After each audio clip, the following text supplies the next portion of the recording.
Indo Pacific region में शांति और समृद्धि के उद्देश्य से भारत, अमेरिका, ऑस्ट्रेलिया और जापान एक साथ आते हैं और इन चार देशों का एक संगठन बन जाता है, ग्रुप बन जाता है। संगठन तो ना कहें, ग्रुप बन जाता है।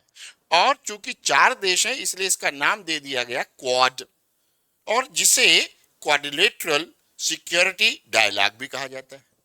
अब इसको बनाने के पीछे जो उद्देश्य दिया गया, मिशन कहा गया, वो कहा गया क्या, इंडो पैसिफिक क्षेत्र में पीस और प्रॉस्पेरिटी हमारा उद्देश्य है।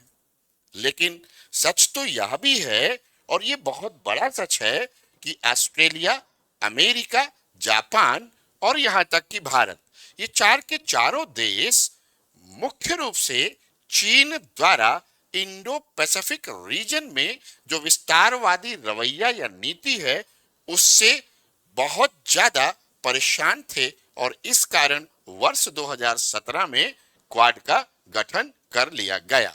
अब देखने की बात यह है कि इस क्वाड के अंतर्गत 2017 से लेकर अब तक क्या क्या हुआ है।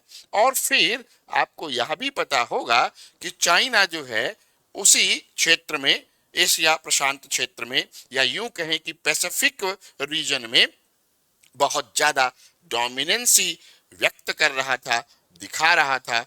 और फिर साउथ चाइना सी को उसने कहा कि साउथ चाइना सी केवल चीन का समुद्र है, और आप जानते हैं बहुत अधिक व्यापार, लगभग 40% एक्सपोर्ट उसी रास्ते से होता है, और 38% इंपोर्ट भी अमेरिका, जापान और क्या कहते हैं ऑस्ट्रेलिया, इन तीन देशों का उसी मार्ग से होता है, उसी जल मार्ग से होता है।